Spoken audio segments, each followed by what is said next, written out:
aí pessoal, tudo bem com vocês? O Revista da Semana está começando e hoje no programa vamos iniciar com uma conversa sobre o seguinte tema. Cada vez mais as pessoas estão conectadas umas às outras, mas ainda assim se sentem sozinhas e frustradas. O porquê disso? É o que vamos saber, mas antes, roda a vinheta!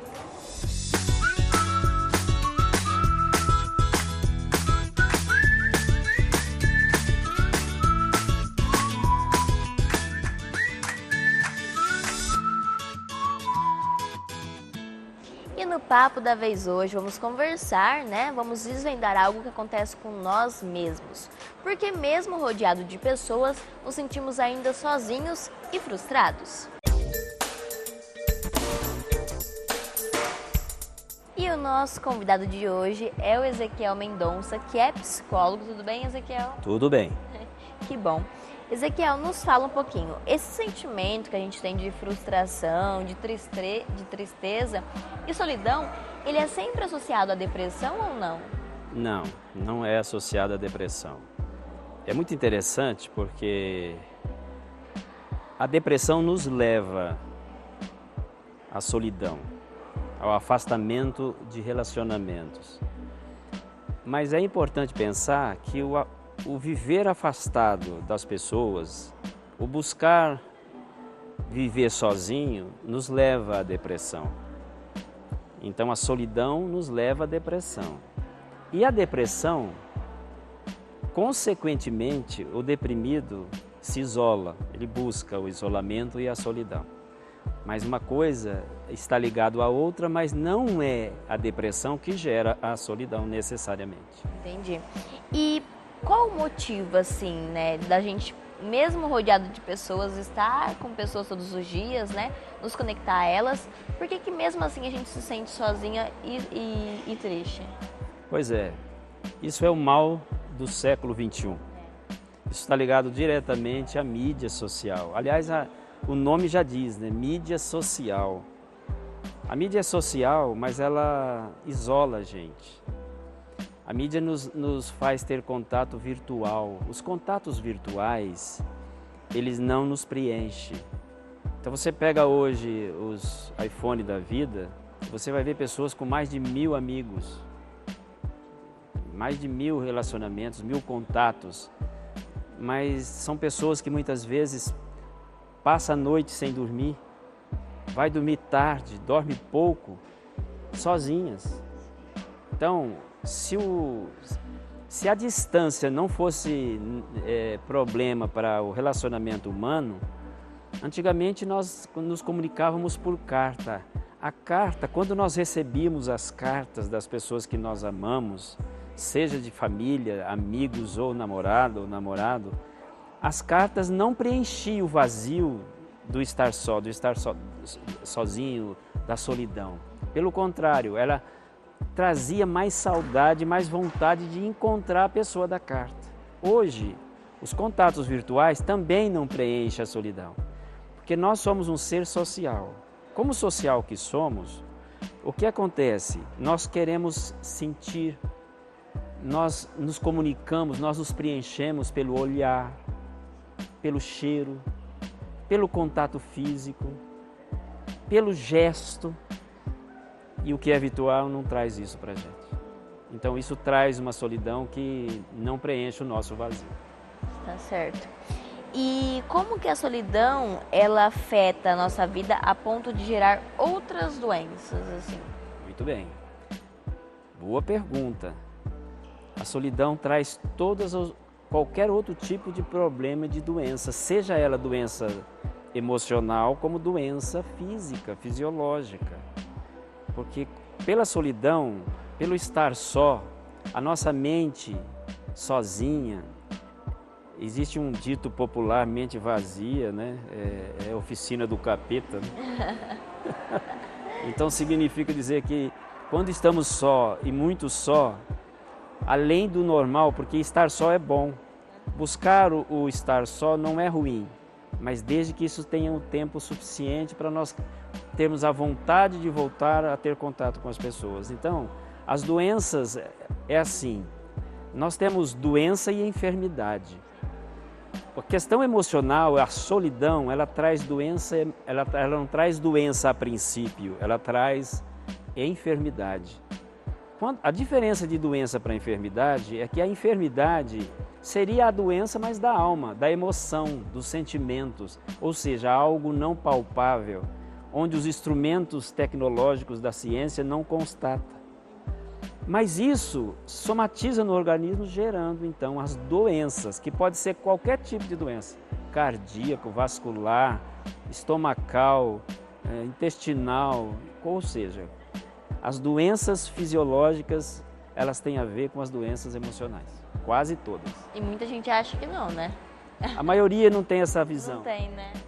Mas o emocional nos faz comer errado, a solidão nos leva a comer mais, dormir menos, sabe? Ter excesso nas coisas que tem que ter limite, e isso traz enfermidade que gera doença. Legal, interessante. E como você disse anteriormente, né, isso é o mal do século. Mas por que isso, assim, é só pelas mídias sociais que essa solidão, essa frustração se tornou, tipo, cresceu, né? Evidente que eu tenho convicção que não. A mídia social, as mídias sociais elas ajudam. Mas veja o que está acontecendo hoje. Nós temos hoje as nossas casas. Algumas décadas atrás, as pessoas moravam no meio rural. No meio rural, as casas eram abertas. O contato era direto. Hoje, você está no perímetro urbano, a maioria da população. No perímetro urbano existe o perigo, existe a violência. As pessoas subiram os portões, sabe? E fecharam as residências e as casas. Então hoje os vizinhos não se contatam. Aliás, as pessoas hoje dentro da própria casa se comunicam por celular. Tem uma televisão em cada quarto, um computador para cada um e assim por diante. Então é óbvio que não é só as mídias sociais. Existe também, devido à questão gerada pela violência, um afastamento entre as pessoas, um isolamento das pessoas vizinhas.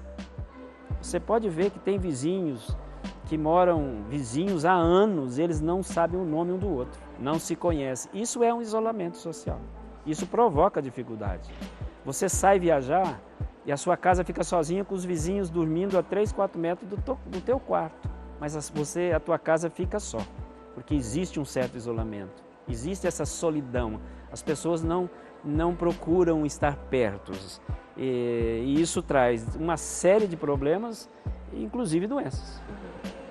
Perfeito, muito obrigada, viu, Ezequiel, pela sua explicação. Sempre às ordens. E chegou o momento de vermos as matérias do TV Jornal que mais se destacaram. Vamos lá, então?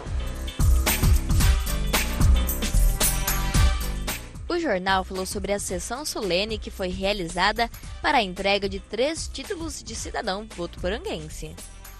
O jornal também falou sobre a ação que o curso de medicina aqui da Unifev promoveu em prol ao público masculino no bairro Paineiras, aqui de Votuporanga. Em parceria com a prefeitura, foram realizados também atendimentos no local. Não sai daí, porque vamos rápido para o intervalo e quando voltar tem dica de saúde para você. Eu te espero.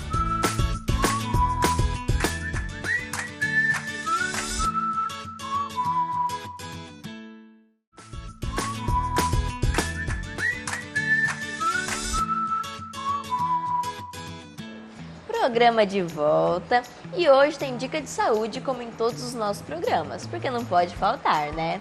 Por isso, deixo o programa agora para Andressa. Qual a dica de hoje, Andressa? Oi, Gi! Oi, pessoal da TV Unifev. Antônio, o que a gente já grava mesmo? Ai, meu Deus, calma aí, gente, que é brincadeira, mas tem tudo a ver com o nosso tema de hoje. Memória. Quer saber sobre e como proteger e melhorar nosso desempenho? Vem comigo! Olá, pessoal da TV Unifev. Hoje a gente vai falar sobre um tema muito pertinente que chama a atenção da população, sobre memória. Como é que está a sua memória? Estamos aqui com a médica neurologista, doutora Ana Elisa Mariano. Doutora, muito obrigada pela sua participação. Hoje nós vamos falar sobre memória. Existem vários tipos, né? O que seria a memória?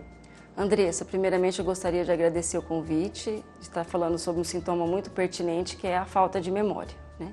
A memória nada mais é do que a forma como o cérebro adquire e guarda a informação. Hoje em dia, cerca de 40% da população tem problema de memória, queixa de memória. Isso é muito frequente, né? E a fixação da informação depende muito da atenção, da concentração, da organização minuciosa dessa informação, né? Para a gente conseguir uma posterior evocação da memória.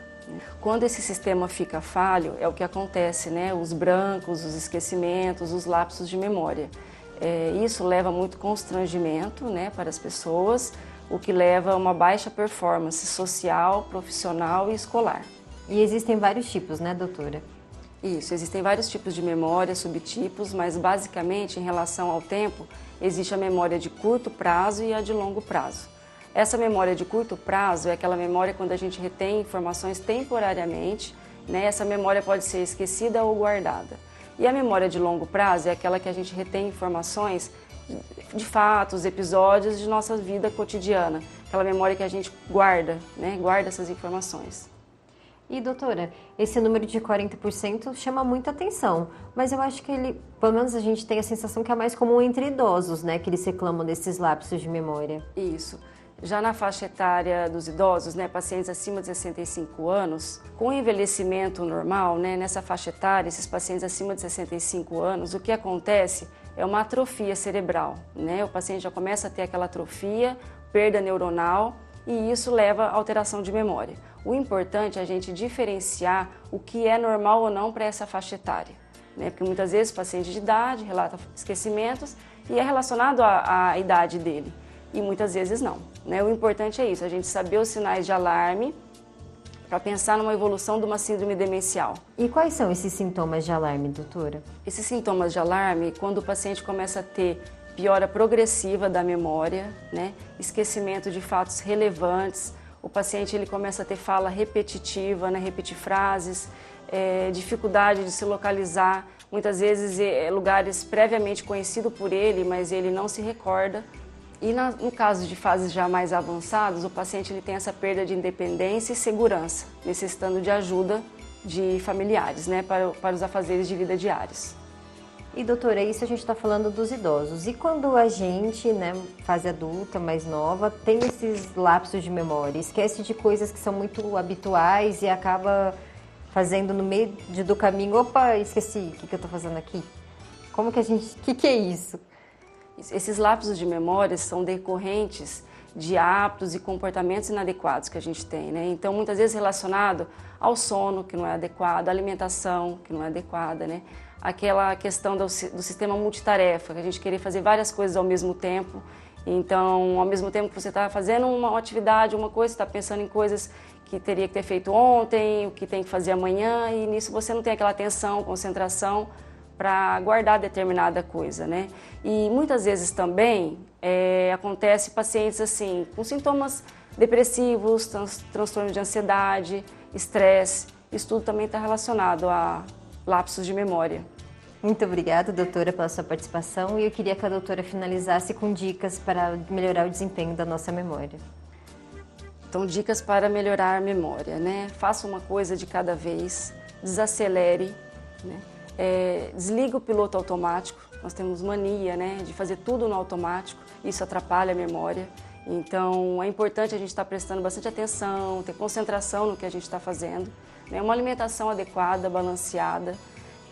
Tem a dieta que a gente fala para a memória, que é a dieta mediterrânea, que é a dieta baseada em verduras, frutas, cereais, peixes, né, romã. São alguns alimentos que ajudam na memória, mas isso na memória a longo prazo. Para curto prazo, é importante aquela alimentação balanceada, aquela alimentação, comer várias vezes ao dia, pouquinho, beber bastante água, né? Isso ajuda bastante. A questão do sono é muito importante também, ter uma qualidade de sono bom, né? Não seria a quantidade de horas dormidas, mas assim, a qualidade dessas horas. Fazer atividade física, né? O exercício físico ajuda muito na liberação de endorfina, serotonina, adrenalina, dopamina. Isso ajuda muito no rendimento cognitivo e emocional. E as atividades mentais, né? O mais importante seria a leitura, livros, revistas, jornais, fazer palavra cruzada, isso é muito importante, que é o que a gente consegue estar adquirindo essa memória de evocação, trabalhando a memória de evocação, né? Fazer novos esportes, praticar novos instrumentos, aprender uma nova língua, tudo isso do novo, isso é muito importante para ajudar na nossa memória. Assim, o seu cérebro desenvolverá cada vez mais ferramentas cognitivas para te auxiliar nos momentos de maior dificuldade. Essa é a minha dica de saúde. Ixi, calma aí que eu mudei toda a ordem do meu contexto. Calma aí, vamos lá. E o agora... Ixi, calma aí, vamos de novo. Pode ir.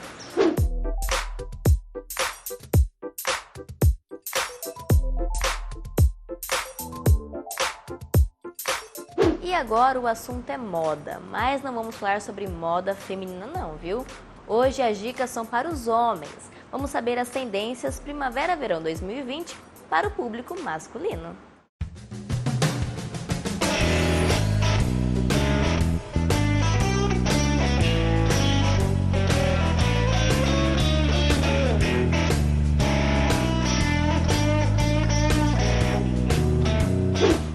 Convidei para explicar tudo isso melhor pra gente é o Luiz Fernando, que já trabalha com moda masculina há uns tempos, né? Tudo bem, Fernando? Tudo ótimo, e você? Eu também. Fernando, me explica, como é que você compôs esse primeiro look que você vai mostrar pra gente? Então, a gente está aqui com o Rafael, e esse primeiro look nós trouxemos aqui essa pegada verão, que nós colocamos aqui uma bermuda estampada, uma bermuda floral, que é uma super tendência agora no verão, né? Contrastamos aqui com uma camiseta básica, para dar um contraste super bacana aqui com a bermuda. E no pé nós colocamos um sapatênis. Aqui ele pode também inverter, quiser colocar um chinelo, fica super bacana também. E aí tá um look super verão, super bacana para o dia, para piscina, para praia.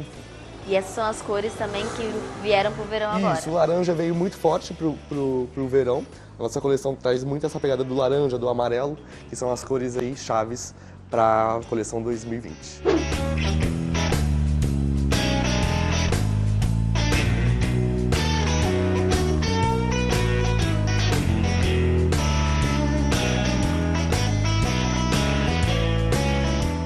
Bom, Luiz, e para o segundo look, como é que você pensou? Ó, nós preparamos aqui para vocês uma ideia de um look um pouco mais clássico, sem sair do contemporâneo. Nós jogamos aqui a ponta de luz da produção, que é essa bermuda de linho. O linho está super em alta também agora no verão, pro nosso clima que é bem tropical. Coloquei uma camisa branca básica, lisa. Ela contrasta bem com a bermuda, dá um ar um pouco mais sofisticado. E no pé nós jogamos um slip-on 3C, que é esse trançado, também está super em alta, vem bem forte na nossa coleção. O slip-on na cor marrom, para dar uma lembrança aqui com a bermuda e com as pulseiras também. Então tá aí um look super fino, elegante, para a rapaziada curtir o final de semana também. E muitos homens pensam que às vezes usar uma camisa deixa o look mais social, mas não, dá para usar de uma forma mais dá pra gente deixar um pouco mais despojada. Nesse caso a gente puxou a manga aqui pra dar um ar mais descontraído pra produção. É uma peça super bacana, um look super elegante que a rapaziada pode usar aí tanto no dia quanto na noite.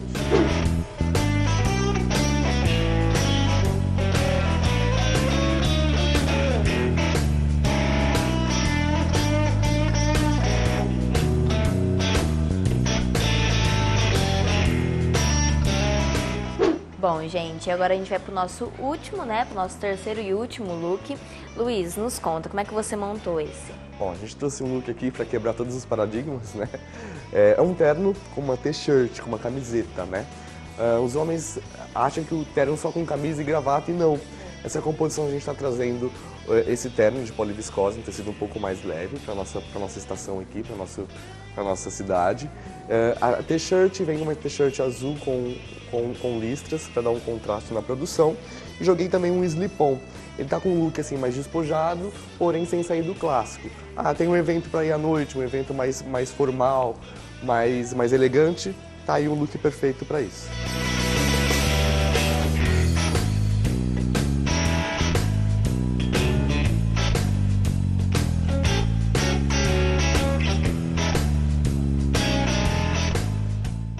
Perfeito, muito obrigada, viu, Luiz? Obrigada também, Rafael. Obrigada. Bom, gente, o Revista da Semana fica por aqui. Eu espero muito que vocês tenham gostado do programa de hoje. E não deixe de acessar nossas redes sociais, tá bom? Para conferir algum programa ou alguma entrevista que você não assistiu. E até semana que vem. Tchau, tchau!